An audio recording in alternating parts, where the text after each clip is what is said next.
श्री गणेशाय नमः। जय श्री कृष्णा। आप सभी का स्वागत है हमारे पहले वीडियो में। आइए शुरुआत करते हैं अपन। अध्याय 1 वास्तविक संख्या, पहला ही चैप्टर है अपना। और जो हमने एक थीम बनाई है 2 सवाल 10वीं के, तो आइए पहला सवाल शुरुआत करते हैं। एक्सरसाइज है अपनी 1.1। 1.1 का पहला सवाल है अपना। निम्नलिखित संख्याओं को अभाज्य गुणनखंडों के रूप में व्यक्त कीजिए। निम्नलिखित संख्या यानी जो संख्या दी गई है उनको अभाज्य गुणनखंडों के रूप में व्यक्त करना है। पहले तो अपन ये जानते हैं कि अभाज्य गुणनखंड क्या होते हैं। एक होती है संख्या भाज्य और दूसरी संख्या होती है अभाज्य। भाज्य संख्या ऐसी संख्या है जिसमें किसी न किसी संख्या का भाग जाता है। उस संख्या का तो जाता ही है, साथ ही साथ कोई अन्य संख्या होती है उसका भी जाता है। फॉर एग्जाम्पल जैसे 10 है तो 10 में 2 का भाग भी जाता है, 5 का भाग भी जाता है और 10 का भाग भी जाता है। लेकिन अभाज्य संख्या ऐसी संख्या है जिसमें किसी भी संख्या का भाग नहीं जाता उसी संख्या को छोड़कर। जैसे 17 में न तो 2 का जाता है, 3 का जाता है, 5 का, 11 का, किसी का जाता है। किसका जाता है? सिर्फ ओनली 17 का जाता है। यानी ऐसी संख्या है जिसमें केवल उन्हीं संख्याओं का भाग लगे, उसी संख्या का भाग लगे, वे संख्या क्या कहलाती है? तो अभाज्य संख्या कहलाती है। और भाज्य संख्या जिसमें उस संख्या के अलावा अन्य संख्याओं का भी भाग लगे। बात समझ में आ रही? अब ये देखना है अपने को कि कितनी अभाज्य संख्या होती है। तो चलिए शुरुआत करते हैं।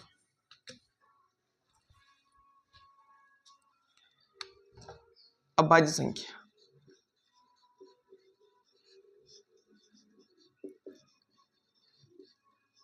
अभाज्य संख्या होती है जैसे 2, उसके बाद 3, क्या 4 आएगा? 4 नहीं आएगा क्योंकि 4 में 4 का भी भाग लगता है और 2 का भी लगता है, तो 4 को छोड़ो। 5, 6 को छोड़ना है, फिर 7, 8 को छोड़ो, 9 का, 9 में 9 का भी भाग लगता है और 3 का भी भाग लगता है, 9 को छोड़ो। 10 को छोड़ो, 11, 13, 17, 19, 23, 29, 31 और धीरे धीरे ये क्रम चलता ही रहेगा। अनगिनत संख्या ऐसी है जो अभाज्य संख्या है। अपने को जब भी ये सवाल करेंगे अपन 140 वाला या जो भी अन्य सवाल रहेंगे उनमें अपने को इन संख्याओं का भाग लगाना है, क्योंकि ये कह रहा है कि अभाज्य गुणनखंडों के रूप में व्यक्त करना है। तो आइए अपन इन संख्याओं को ध्यान में रखकर इसका अभाज्य गुणनखंड निकालते हैं। सबसे पहले क्या करना अपने को?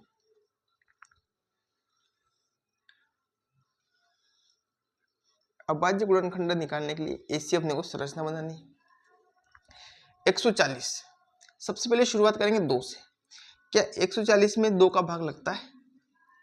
लगता है, क्योंकि ये भी क्या है? सम संख्या है। लगा के देख लेते हैं अपन साइड में। ये रफ वर्ग का कार्य है।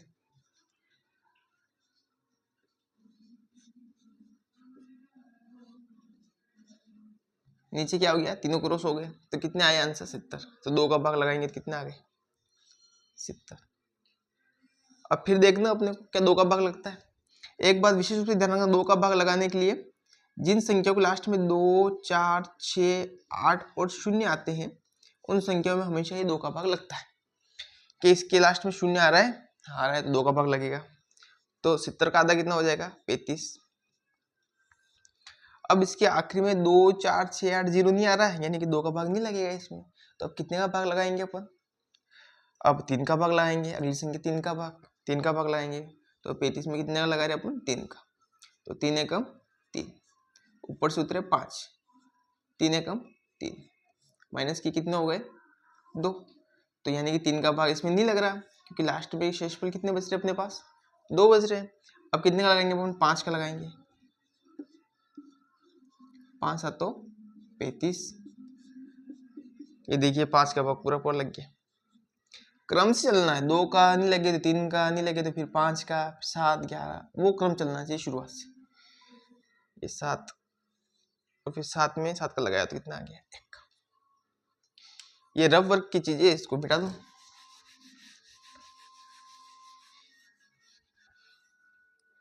और अपने को आंसर लिखना है 140 बराबर कितने आ गए 2 गुणित 5 गुणित 7। ठीक है, इससे आगे मैं इधर इस साइड में कर रहा हूँ, इससे आगे करना अपने को 140 बराबर 2 कितनी बार है यहाँ पर 2 बार है 2 की पावर 2 लगा दो इंटू 5 की पावर 1 लगा दो इंटू 7 की पावर 1 लगा दो। जो संख्या 2 बार है उनको 2 बार, जिसकी संख्या 1 बार है वो 1 बार। अब लिखेंगे यहाँ पर 140 के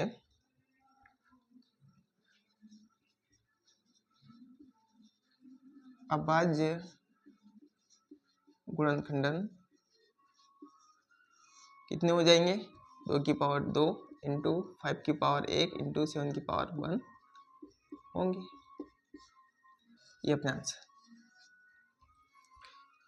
सबसे पहले क्या करना अपने को संख्याओं को यहाँ पर लिखना है, फिर ये सोचना है कि इसमें किसका भाग जा रहा है। इन अभाज्य संख्याओं को देखते हुए सबसे पहले 2 से शुरुआत करना है। हाँ भैया 2 का भाग जाता है, 2 का 140 का आधा कर दिया 70 आ गए, फिर 2 का आधा कर दिया 70 का आधा कर दिया 35 आ गए, फिर 5 का भाग लगाएंगे 7, फिर 7 का भाग लगाएंगे तो 1। सर 140 में हम डायरेक्ट 5 का भाग लगा सकते हैं क्या? बिल्कुल नहीं लगा सकते।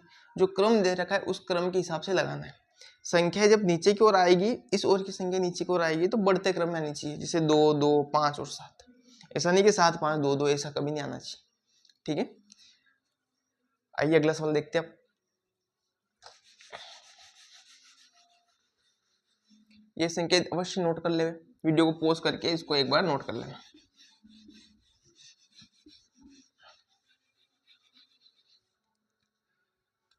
दूसरा क्वेश्चन है अपना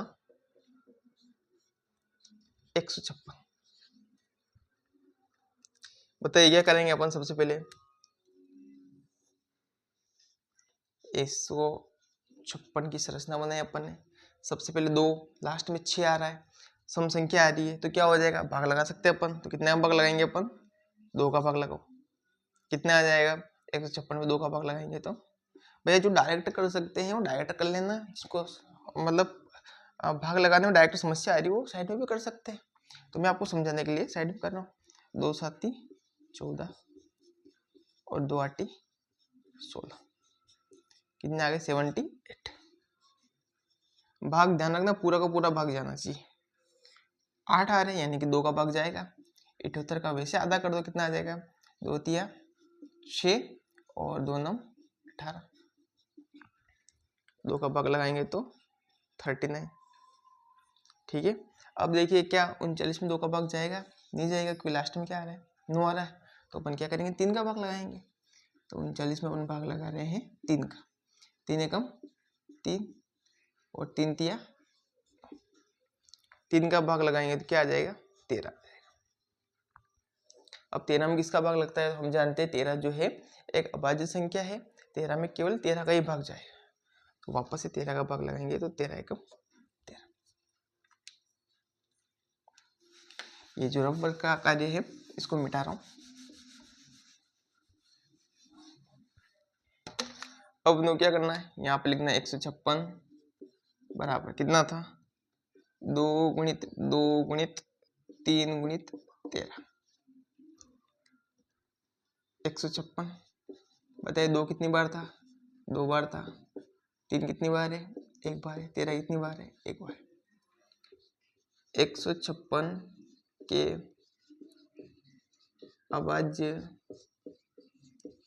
गुणनखंड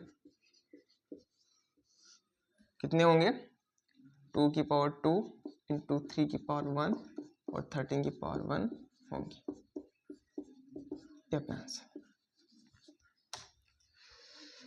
मुझे पूरा विश्वास है आपको ये सवाल समझ में आया होगा। किसी को कुछ दिक्कत आ रही हो तो वीडियो को रोकना, वापस से वीडियो को चलाना, सारी जो दिक्कतें हैं वो समाप्त हो जाएगी। किसी प्रकार की कोई समस्या हो तो आप कमेंट बॉक्स में लिख सकते, कमेंट कर सकते हैं। 2 सवाल 10वीं के प्रतिदिन अपन 2 सवाल करेंगे और धीरे धीरे करके अपन पूरे गणित को आसान बनाने का पूरा प्रयास करेंगे। और मुझे विश्वास है कि एक दिन गणित हमें बिल्कुल ईजी लगना शुरू हो जाएगी। बहुत बहुत धन्यवाद आप सभी का।